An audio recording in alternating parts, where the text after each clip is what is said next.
next presenter, Doszkocs, close? Close. Tom's actually going to present from where he's sitting because he's got quite an interactive display here. Well, thank you. The actual reason is that there is not a podium where I can put my laptop. So bear with me. Since we are talking about semantics, how are you tonight? Good. This is a hip crowd. I love it. I love it. I had 2 beers. And you should ask me now, how are you? The older I get, the better I used to be. I retired September 30th and forgot about this commitment. Luckily, they tracked me down. I was promised that my email would not be caught. On October 1st, my email was caught. So I didn't make provision. Anyhow, so what is semantic searching all about? I'll try to summarize. Semantic searching is to understand your query and give better results. Semantic searching for health information is the same thing, just for health. So I'm done, and now we can have some fun. So let's look at what semantic searching is all about. Can you hear me like this? Yes. Okay. So basically, dealing with semantics boils down to understanding the meaning of things. And here are a few definitions of meanings, and the most important one is that he who knows does not speak, he who speaks does not know. And my definition of semantic search, like with so many things, there's a lot of hype about topics and a lot of different interpretations of what's what. My definition of semantic search is a search or a question or an action that produces meaningful results even when the retrieved items contain none of the query terms or the search involves no query text at all. This could be a cell phone with Google Goggle. You point it at a monument or something and you get information about that monument. No query at all. If I am in Chicago and I type in pizza, then I will probably get some pizza places. If I am in Italy, in Rome, and type in pizza, I expect to get information about the city of pizza and the Leaning Tower and so on, right? So, but most of the queries are still text-oriented, so we try to create systems that understand the query, understand the meaning of the query, understand the content of the information base you are going against, and try to produce better results than with the familiar keyword searching approach. Now, semantic searching is what we can do with natural language processing, artificial intelligence, and some user interface know-how today. It's not the semantic web, and I'll point that out later if we have time. So semantic searching boils down to implementing today with the web what a lot of great thinkers anticipated decades ago, and today's web is the Menex device that Vannevar Bush predicted a long time ago. Now, all of this presentation will be available online. So I have too many slides, but I'll skip over some, but you can go through at your own pace, and there are lots of links to explore, as you will see. So, okay, of the trends, the most important thing for us is semantic search here.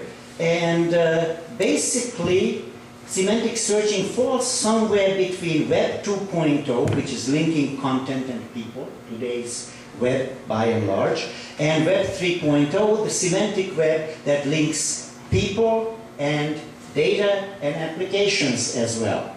So we are somewhere in between. How can we produce better search results with today's technology, today's state of the web? And if we took 2 minutes, all right? Well, then this is very nice, but you can look at things. Okay, so specialized semantic search engines typically have domain knowledge. So in the health arena, we have to know about the the health domain, and they fill some special needs where they do a better job than the general purpose search engines. These are all links, feel free to follow them. This is true for health too. The good thing in the health arena, and particularly the biomedical arena, is that there are rich semantic resources, thesauri, ontologies, and so on, and a relatively small number of very important facets. In consumer health, which I will use examples for, there are these kinds of things: diseases, causes, tests, diagnosis, etc., that are the things people are after when they are doing searches. Okay, so I listed a number of consumer health search systems with semantic search capabilities. You are welcome to, and some of these, like semanticmedline.com, use general purpose thesauri and ontologies. So if you type in BPH, the thesaurus actually gives you barrels per hour, which is not what I am after at my age. If I type in BPH, that is benign prostatic hyperplasia, for those of you who don't have this problem. Okay, so we will have a demo of a semantic health search engine, and with a little luck we'll have it. So let me type in something like BPH, okay, and immediately I get a display of concepts, if you will, from a health knowledge base that is fully automatically generated from the content of sites like mayoclinic.com, medlineplus.com, Cleveland Clinic, and so on, as well as using semantic resources like the Unified Medical Language System that many of you are familiar with, and using the web as a database.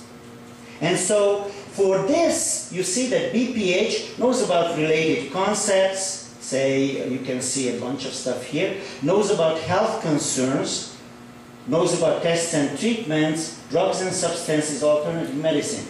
Okay, so these are, keep in mind, fully automatically generated. And some of them are better than others, but generally they are okay. And, okay, so let's go back to the presentation. Okay, where am I? Oh, why is this happening to me? Okay, so the explore and discover data comes from these sources, as I mentioned.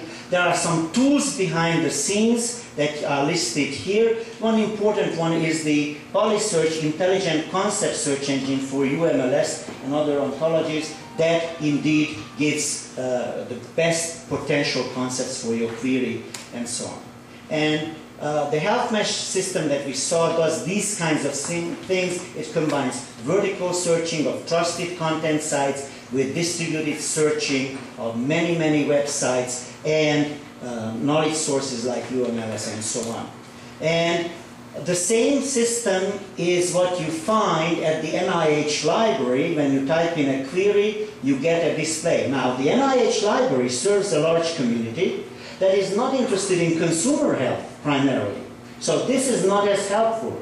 But the same tools and techniques that allowed us to generate the health knowledge base for consumer health will allow us to extend it to millions of concepts and billions of associations in the entire biomedical arena. Again, using those multiple resources. And so I gave some references, and those of you who are still confused about what semantics is all about, if you bear with me, we will see an interesting presentation here in a moment. Okay, so let us, okay, let's try to do this, but how do I enlarge this?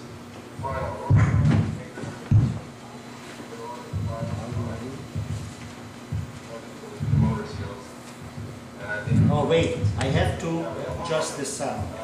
Kind of psychological test we always do here. It's just a word association. I'll throw you out a few words. Anything that comes to your mind, just throw it back at me, okay? It's kind of an arbitrary thing. Like if I said dog, you'd say tree. Tree.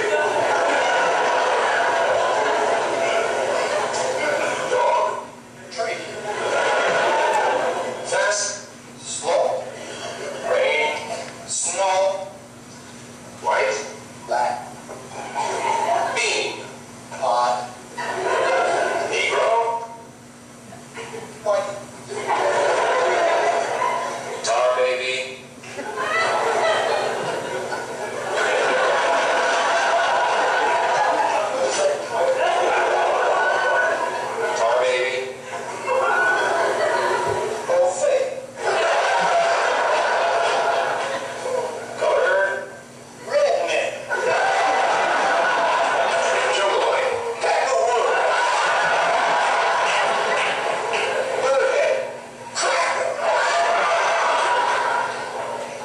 Spear chucker. Rat trap. Jungle bunny. Hooker. Spade. Hooker, hooker. Nigger. Dead hooker.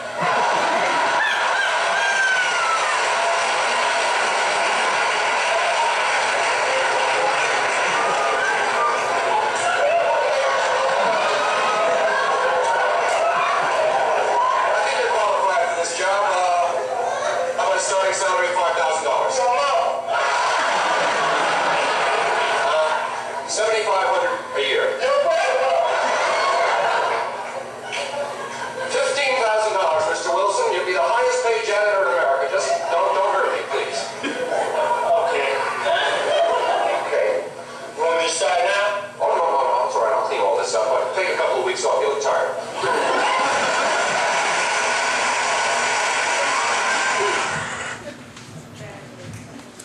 And will you be able to post the URL for the presentation?